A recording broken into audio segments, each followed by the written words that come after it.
right, peace, family. All right, so listen, a lot of people are asking me about relationships. How do you make them last? What do I feel are the problems or anomalies that present themselves that prevent relationships from lasting or whatever? I would just say, the problem with relationships today is people are in their heads, right? Obviously, I'm writing a book called "It's All in Your Mind" or "It's All in Your Head." We know people say this whenever you're overthinking things. Hey man, it's all in your head. But literally, it is all in your head, and you don't want to keep thinking with your head when it comes to dating. Many of us, we set up these rules and these standards in our mind, and okay, while standards are okay, they can cause you to miss out on certain people, certain experiences, right? So let's just say you're sitting at a date and you're asking someone how many children they have. Well, you may have this mindset that you don't want to date someone with children or more than one child or several children or whatever. And when they tell you that they have that number that's too high for you, right? You're going to immediately feel this wall, this distance now, because you were into this person, you were attracted to him, but that's not your paradigm. That's not how you see your future being planned out, right? You're still in your head, and now you've kind of strayed away from who this person is, and if this person can truly make you happy, and if you can truly make this person happy in life. People have children, man, and I'll tell you that a lot of people who, when they met certain people and it wasn't like on a first date, they got to know those people, they fell for those people, and it just didn't matter if they had kids or children. Some people don't want to have children, and so you can talk about it on the first date, and if someone says, well, I have no desire to have children, and all of a sudden you're going to say, well, I'm not interested. But I have seen this happen. I have seen people say they don't want children. As soon as they fall for the other person, now they want to have children solely because they want to make a baby, bring life into the world with that person. You know what I mean? So people's minds change. This is why I say don't make that your first line of defense is going through these type of things. Then you got to change the way you see relationships. Many of us, we find roses as romantic, dead flowers that are just gonna die. To me personally, I wouldn't like to do that. I wouldn't like to give you roses. I wouldn't want to give you something that would just die on you. I would prefer to give you something that would bring life to you, right?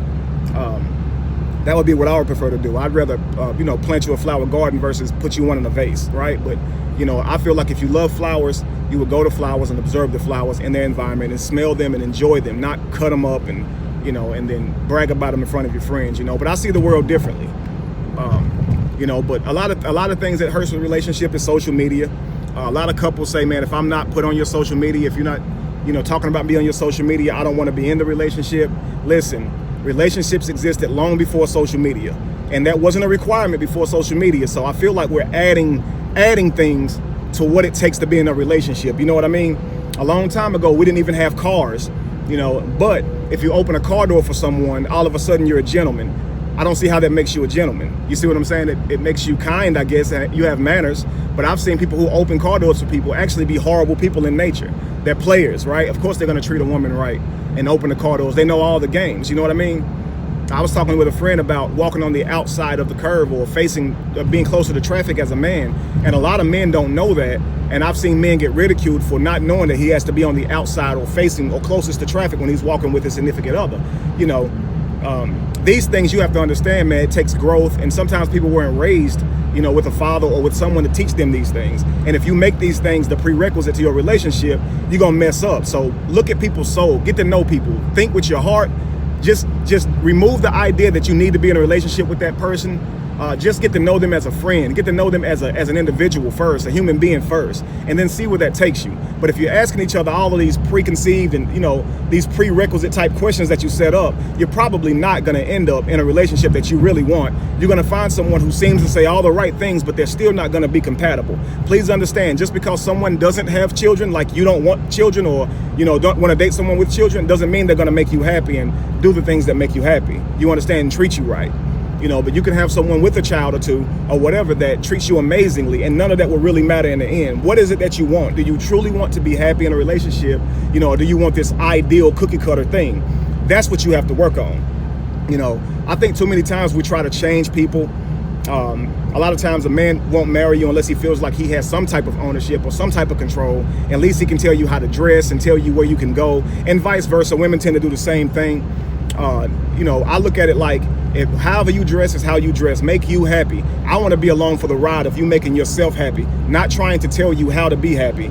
If I tell you to come home at a certain night, not go dancing like you like to do, not wear the things that you like to wear, eventually you're going to be miserable and you're not going to be happy with me anyway. I feel like compatibility is more so let that person live, let that person be, and see if you can be with them, right?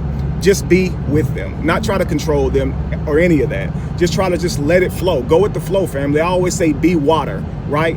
Empty your mind and be water. Water, if I drop a drop of water in a lake or a pool, that water will become that lake or that pool. It doesn't separate. And if we think that way, inclusive, we can get to know each other better instead of just saying, what do you want to do for a living? What are your goals? And just, yeah, it's good to know these things. Don't get me wrong. That can tell you a lot about a person's mental.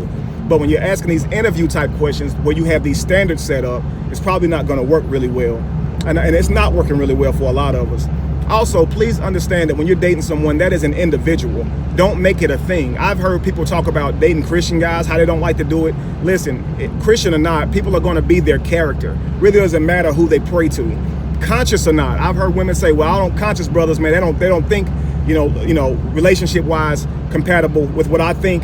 And it's just not working out with conscious brothers. You're dealing with individuals. Because they're conscious, don't make it conscious brothers. Even if you dated 3 conscious brothers in a row and it seems to be that way, it's not that way. Okay, they're not all the same. None of us are all the same. So please stop referring to us like that or referring to people in that way, grouping people. It's not wise. And men, we do the same thing. We need to be better about that. Let's build and uplift each other and stop with the criticizing. For goodness sake, we criticize a woman for getting butt implants, but then we won't treat her right if her butt is not as big as what our standards are. You feel me? How can you blame her for going and getting augmentation to get some attention when you weren't giving it to her because she didn't have that size butt that she went and got? And now you criticize her for doing it. Listen, man, let's stop being that way. Listen, we all know how men with their hairlines, they go in and get the hairlines filled in and now women talking junk about them. Listen, we all like to cover our insecurities for whatever reasons. Wearing wigs for women, if whether that be natural hair or whatever, if you like to dress up in different characters, different looks, do your thing. Just stop criticizing. Learn to let each other be happy. Live and let live, family. We don't just do this with boyfriend, girlfriends, husbands and wives. We do this with friends and any type of relationship. So people ask me, what are the problem with relationships? That's the problem with all relationships, is that we judge each other based on like shallow things. Don't judge someone by what they wear and what they put on their head or what type of wig they wear, something like that. Get to know that person. That person may very well be capable of learning and may very well have all the tools that they need to make you happy. You feel me? So start thinking on a higher plane, family. You know what I mean? And that way we can truly see people for who they are and not what they are. Conscious, Christian, a player, a dog, or whatever you want to say. How we like to categorize people when we don't get what we want from them. If a woman has more sex than you feel like she should have, then now you're gonna put her in a box because that's too much for your preference. I don't think that's right. Live and let live, family. Don't be that way. She never met you before, so it doesn't matter if she has children already or has had sex with more than a couple of guys. She never met you before. You know what I mean? And a lot of women, man, they didn't intend on doing that. They actually cared about every person they were with, and they didn't know they weren't going to work out that way. So you can't be just so judgmental on the shallow. You never know. There are women with 3-4 children who loved every single father of their every single child father that they had a baby with or whatever, if I'm saying that right, at that time, and wanted it to last for life. You know what I mean? So you can't go in thinking with these judgmental type attitudes. So just keep that in mind. Think about that, process that over, and see how you feel about it. If we drop the walls, if we drop all of these preconceived prerequisites, we can move further and have healthier relationships, and stop sleeping around so soon, right? Even if someone's attractive to you, that may not be the reason why they're in your life. Get to know that person first and don't ruin or taint the relationship by moving too quickly, right? Slow down, get to know each other and just see where it's going. You know what I mean? That way you don't end up, moving too quickly and now you've ruined a chance at an amazing friendship. Somebody can be an amazing friend, but it doesn't mean they'll be an amazing boyfriend, husband, wife, girlfriend. You understand? I have great friends who I would tell any day you shouldn't be getting married, and that's male and female alike. They have their own enjoyments that would make them not compatible for a relationship. So just keep that stuff in mind for me, family. Listen, I love y'all. Be the change you want to see. be evolution, and no candle loses its flame from lighting another. Peace.